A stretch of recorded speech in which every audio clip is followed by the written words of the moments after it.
کرو میرے ساتھ مبالغے کے لیے ٹائم طے کرو، ابو بکر عمر پہ مبالغہ ہوگا. کبھی پہلے مباہلہ کیا تم نے؟ ابو بکر عمر پہ مبالغہ میں کروں گا. تو میں نے پہلے کبھی کسی سے مباہلہ کیا زندگی میں؟ تجھے مباہلہ کا پتہ بھی ہے کیسے کیا جاتا ہے؟ جی آپ سے آپ نے کبھی مباہلہ کیا ہے زندگی میں؟ اور کبھی زندگی میں مباہلہ کیا تم نے؟ اور تم نے قرآن کی آیات کے مطابق مبالغہ کروں گا. فقل تعالوا او بھائی آپ دیکھیں، میں شیعوں کا دیکھیں مباہلہ میں آپ کو بتاتا ہوں.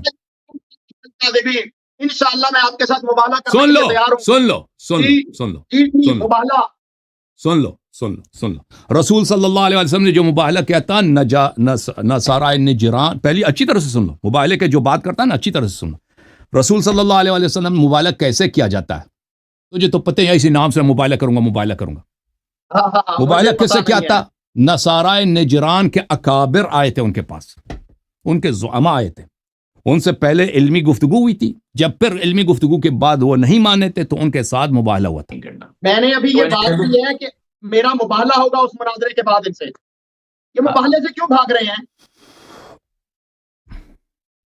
جی مباہلہ اور جاہل سے نہیں ہوتا، مباہلہ اکابر سے ہوتا ہے. میں نے یہ کہہ دیا، ٹھیک ہے نا؟ آپ خوشی مناؤ، اللہ یہ بھاگ گیا. اور میں اس لیے آپ سے مباہلہ نہیں کروں گا کہ آپ کسی گنتی میں آتے نہیں. آپ کے اکابر آ جائیں نا، پاکستان کے مفتی اعظم ان کے ساتھ والے آج میں اعظم، پاکستان کے بزرگ حضرات آ جائیں، بزرگ علماء پہلے مجھ سے مناظرہ کریں، بات طے نہیں ہوا تو مباہلہ حاضر ہو.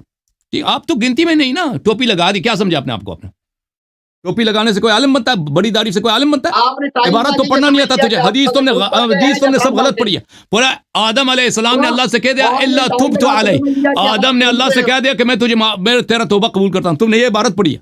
Flash back. تو نے آدم کو یہ عبارت یہ پڑھی کہ آدم علیہ السلام نے اللہ کی مغفرت کیا، ٹھیک ہے؟ تو یہ تو عبارت حدیث پڑھنا نہیں آتا، تو یہ حالت دیکھ لینا پھر. بالکل الا تبت علیہ، تم نے یہی عبارت پڑھی ہے. تبتا نہیں بولا، تب تو بولا کہ آدم نے اللہ سے کہا کہ میں تیرا توبہ قبول کرتا ہوں. تیری تو یہ حالت ہے. بڑا آیا کہ بھائی کہ میں آپ سے اپنے اکابر کو لے کے آؤ. میں اپنے فرقے میں جانا پہچانا والا شخص ہوں. میرے پائے کا دیکھیں، پاکستان کے جو بڑے علماء ہیں نا ہندوستان کے، ان سب کی میں عزت کرتا ہوں. نجف اشرف میں وہ میرے ہمدرجہ نہیں ہیں، مجھ سے بہت نیچے ہیں. قم میں بھی اسی طرح میرے سے بہت نیچے ہیں، ٹھیک ہے نا؟ وہ جو مرضی کا ہے، میں اپنی قدر جانتا ہوں، دنیا میری قدر جانتی ہے.